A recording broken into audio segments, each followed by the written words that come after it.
Si vous dirigez une petite, moyenne ou une grande entreprise, vous risquez bien de voir débarquer l'URSSAF qui pourrait bien vous demander des comptes. Olivier Samin, vous nous révélez en effet ce matin que 90% des entreprises françaises sont sous la menace de lourds redressements. Très peu le savent, mais elles n'appliquent pas les bonnes règles en matière de cotisation sociale. Oui, ce qui est en cause, c'est la cotisation des entreprises pour le financement de la prévoyance de leurs salariés. Cotisation à un taux qui n'est pas le même selon les tranches du salaire. Taux réduit sur les 3 200 premiers euros, autrement dit jusqu'au plafond de la sécurité sociale.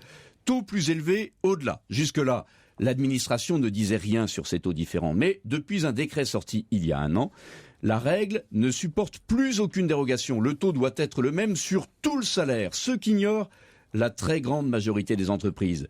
Michel Alopo est avocat au cabinet Fidal, avocat spécialisé dans les régimes de retraite et de prévoyance.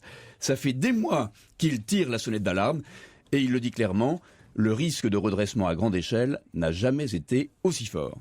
À tout instant, les agents de contrôle de l'URSSAF peuvent débarquer dans les entreprises et exiger alors le paiement rétroactif des charges sociales sur le financement patronal.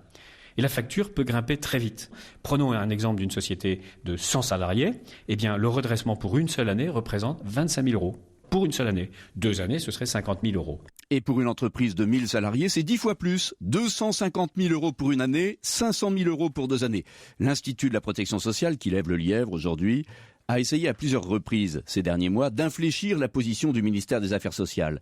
Peine perdue. Les premiers redressements URSSAF devraient intervenir dès l'année prochaine et passeront à une plus grande échelle en 2017. Olivier Samin du service économie d'Europe 1 et on peut retrouver toutes vos informations détaillées sur le site europe1.fr.